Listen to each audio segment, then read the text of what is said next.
ఆంధ్ర యువగలం. ప్రజల మాటే మా నోట.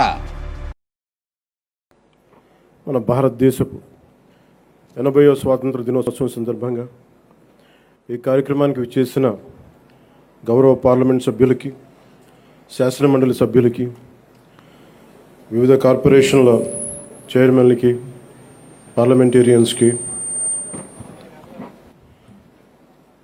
డైరెక్టర్స్కి, జిల్లా కలెక్టర్ గారికి, జిల్లా ఎస్పీ గారికి, జిల్లా అధికారులకి, పోలీస్ అధికారులకు, కవాతులో పాల్గొనడానికి విచ్చేసిన బృందాలకు, మహిళా ప్రతినిధులకు, రైతులకు, కార్మికులకు, ఉపాధ్యాయులకు, విద్యార్థులకు, మీడియా మిత్రులకు, అలాగే కాకినాడ జిల్లా ప్రజలకి, రాష్ట్ర ప్రజలకి, భారతదేశ ప్రజలందరికీ మన స్వాతంత్ర దినోత్సవ శుభాకాంక్షలు తెలియజేసుకుంటున్నాం.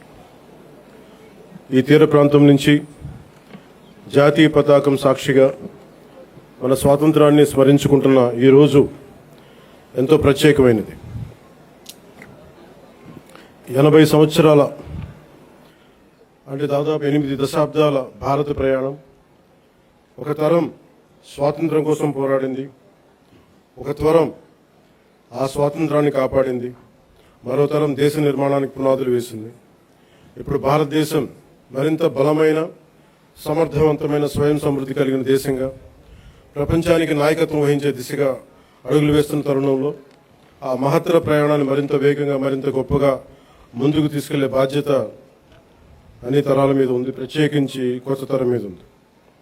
ఈ సంవత్సరం మన స్వాతంత్ర దినోత్సవానికి మరో చారిత్రాత్మక ప్రత్యేకత ఉంది. మన జాతీయ గీతం వందే మాతరంకి 150 సంవత్సరాలు పూర్తవుతా ఉన్నాయి. స్వాతంత్ర సమరయోధులు కష్టాలు, వారి త్యాగాలు ఫలితంగా మనకు లభించిన స్వాతంత్రాన్ని కేవలం ఒక చారిత్రక ఘట్టంగా గుర్తు చేసుకోవడం కాదు, స్వాతంత్రాన్ని అర్థం కల్పించే బాధ్యతను కూడా మనం గుర్తు చేసుకోవాలి. ఆ బాధ్యతను గుర్తు చేసుకోవడానికి కాకినాడ కంటే గొప్ప వేదిక మరొకటి ఉండదు. మన కాకినాడకి స్వాతంత్ర పోరాటంతో కూడా చాలా గొప్ప అనుభవం ఉంది. 1923లో కాకినాడలో జరిగిన అఖిల భారత కాంగ్రెస్ సమావేశం జాతీయ స్వాతంత్ర ఉద్యమ చరిత్రలో ఒక ముఖ్యమైన అధ్యాయం.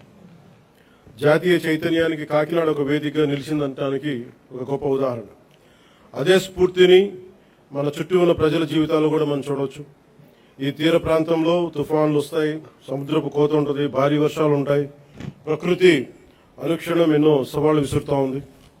అయినా మన మత్స్యకార సోదరులు సముద్రంలోకి వెళ్తారు, రైతులు పొలాల్లోకి వెళ్తారు, నేతలు తన మగ్గాల ముందు కూర్చుంటారు, కార్మికులు తమ పనిలోకి వెళ్తారు, యువత తమ భవిష్యత్తు కోసం ముందుకు సాగుతూ ఉంది. కుటుంబాన్ని నిలబెట్టడానికి, సమాజాన్ని ముందుకు తీసుకెళ్లడానికి సామాన్య మనిషి ప్రతిరోజు చేసే పోరాటం ఈ దేశ నిర్మాణంలో భాగం. ప్రధానమంత్రి గారి శ్రీ నరేంద్ర మోదీ గారి వికసిత్ భారత్ 2047 సంకల్పంలో ఆంధ్రప్రదేశ్ తన వంతు బలమైన పాత్రని పోషిస్తుంది. కేంద్ర రాష్ట్ర ప్రభుత్వాల సమన్వయంతో రాష్ట్ర అభివృద్ధి పదంలో వేగంగా ముందుకు సాగుతా ఉంది. కేంద్రం అందిస్తున్న మౌలిక వసతులు, పెట్టుబడులు, సాంకేతికత, జాతీయ స్థాయి పథకాలకు రాష్ట్ర ప్రభుత్వం తన పరిపాలనా సామర్థ్యాన్ని జోడించి వాటి ఫలాలు ప్రజలకు చేరేలా సర్వశక్తులు ఒడ్డి పనిచేస్తా ఉంది. ఇటీవల కేంద్రం రాష్ట్రాలకు ముందస్తుగా పన్ను వాటా నిధులు విడుదల చేయగా ఆంధ్రప్రదేశ్కి 4,597 కోట్లు అందాయి. ఇలాంటి కేంద్ర రాష్ట్ర సమన్వయం రాష్ట్ర అభివృద్ధికి మరింత వేగాన్ని అందిస్తాం. అదేవిధంగా స్వాతంత్ర్యం వచ్చి ఇన్నేళ్లు గడిచినా రహదారి సౌకర్యానికి నోచుకొని గిరిజన గ్రామాలకు తొలిసారిగా రహదారి సౌకర్యం కల్పించాలనే లక్ష్యంతో డోలీ రహిత గిరిజన గ్రామాల కోసం అడవి తల్లి బాట కార్యక్రమం కింద 2,078 కోట్లతోటి 2,310 కిలోమీటర్ల రహదారుల నిర్మాణం చేపట్టాం. ఇప్పటికే 905 కిలోమీటర్ల రహదారుల నిర్మాణాన్ని పూర్తి చేశాం. జలజీవన్ మిషన్, అమర్జీవి జలధార కింద గతంలో అసంపూర్తిగా ఉన్న పులివెందుల, డోన్, ఉద్దానం తాగునీటి ప్రాజెక్టులని దాదాపు పూర్తి చేశాం. అలాగే 8,000 కోట్లతో 1,30,00,000 మందికి తాగునీరు అందించాల లక్ష్యంతో చిత్తూరు, ప్రకాశం, పల్నాడు, ఉమ్మడి ఉభయ గోదావరి జిల్లాలో మెగా వాటర్ గ్రిడ్ వర్క్స్ ని వేగవంతం చేశాం. మరో 9,355 కోట్లతో 10 కొత్త ప్రాజెక్టుల ద్వారా దాదాపు 6,500 గ్రామాలకి తాగునీరు అందించే మెగా మల్టీ విలేజ్ స్కీమ్స్ని పనులని ప్రక్రియను ప్రారంభించాం. అటవీ పర్యావరణ పరిరక్షణకు శాస్త్రీయ విధానం, సాంకేతికత, ప్రజల భాగస్వామ్యంతో ముందుకు సాగుతూ ఉన్నాం. రాష్ట్రంలో పచ్చదనాన్ని 50% పెంచే లక్ష్యంతో ఈ సంవత్సరం 10 కోట్ల దేశవాళీ మొక్కల్ని పెంచే ప్రణాళికతో పాటు 74 నగర వనాలని అభివృద్ధి చేశాం. అలాగే దాదాపు 3 కోట్ల సీడ్ బాల్స్ని తయారు చేసి వాటి విస్తరణ కార్యక్రమాన్ని ప్రారంభించాం. 1000 హెక్టార్లలో మడ అడవులను సంరక్షించడం ద్వారా దేశంలో 2వ స్థానాన్ని సాధించాం. గ్రేట్ గ్రీన్ వాల్ ద్వారా తీర ప్రాంతాల రక్షణ కూడా చర్యలు చేపట్టాం. మానవ వన్యప్రాణి సంఘర్షణ తగ్గించేందుకు హనుమాన్ అనే కార్యక్రమాన్ని తీసుకొచ్చి 100కి పైగా వాహనాలతో అత్యవసర స్పందన వ్యవస్థను ఏర్పాటు చేశాం. కుంకి ఏనుగుల ద్వారా 15కు పైగా ఆపరేషన్లు విజయవంతంగా నిర్వహించాం. ఎర్రచందనం అక్రమ రవాణాపై కఠిన చర్యలు తీసుకుంటూ దాదాపు 100 మెట్రిక్ టన్నుల ఎర్రచందనాన్ని స్వాధీనం చేసుకుని 242 కేసులను నమోదు చేసి 494 మందిని అరెస్ట్ చేయడం జరిగింది. కేసులో 95% కన్విక్షన్ రేట్ సాధించగలిగాం. అటవీ భూ ఆక్రమణ చర్యలు తీసుకొని దాదాపు 10,506 హెక్టార్ల అటవీ భూమిని తిరిగి ఎన్డీఏ ప్రభుత్వం స్వాధీనం చేసుకుంది. రైతు సంక్షేమానికి ప్రాధాన్యత ఇస్తూ పీఎం కిసాన్, అన్నదాత సుఖీభవ పథకాల ద్వారా సుమారు 47 లక్షల రైతు కుటుంబాలకు ఏడాది 3,125 కోట్లతోటి ఒక్కొక్క రైతు కుటుంబానికి 20,000 సాగు సాయం అందిస్తా ఉన్నాం.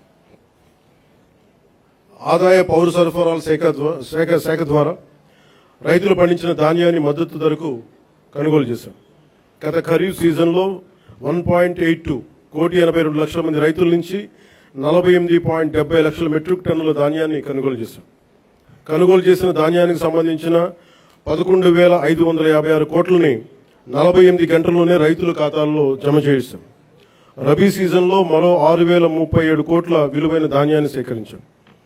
గతంలో అగ్రికల్చర్ మార్కెటింగ్ కమిటీల ద్వారా రైతుల నుంచి సెస్ వసూలు చేసిన ఆ నిధుల్ని చాలా అవసరమైన డొంక రోడ్ల నిర్మాణానికి గత ప్రభుత్వం వినియోగించలేదు. కానీ కూటమి ప్రభుత్వం బీబీ జీరాంజీ పథకం ద్వారా 10,000 కిలోమీటర్ల డొంక రోడ్ల నిర్మాణానికి శ్రీకారం చుట్టబోతా ఉంది. అలాగే నేతన్న భరోసా ద్వారా చేనేత కార్మికులకు, మత్స్యకార సేవల పథకం ద్వారా మన పథకాల ద్వారా మత్స్యకారులకు అండగా నిలుస్తున్నాం. సంక్షేమం ద్వారా ప్రజలకు ఈరోజు భరోసా కల్పిస్తున్నాం. అభివృద్ధి ద్వారా రేపటి అవకాశాలు నిర్మిస్తా ఉన్నాం. గౌరవ ముఖ్యమంత్రి శ్రీ నారా చంద్రబాబు నాయుడు గారి నాయకత్వంలో రాష్ట్ర రాజధాని అమరావతిని అభివృద్ధి చేస్తున్నాం. రాష్ట్రం పెట్టుబడులు ముందుకు వస్తూ ఉన్నాయి. రాష్ట్ర జీవనాడైన పోలవరం కొత్త ప్రాజెక్టుని శరవేగంగా పూర్తి చేసుకుంటా ఉన్నాం. అలాగే ప్రత్యేకించి పిఠాపురం నియోజకవర్గం ప్రజల కోసం దాదాపు 1000 కోట్లతో ఎన్నడూ లేని విధంగా అభివృద్ధి పనులు చేపట్టాం. ఇందులో Uppada sea protection wall, roads, drains, తాగునీటి వస్తువులు, రైల్వే ఓవర్ బ్రిడ్జ్, రైల్వే స్టేషన్ల ఆధునీకరణ, 100 పడకల ఆసుపత్రి, దేవాలయాల అభివృద్ధి, నగరవనం, చెరువుల పునరుద్ధరణ వంటి కీలక పనులు ఉన్నాయి.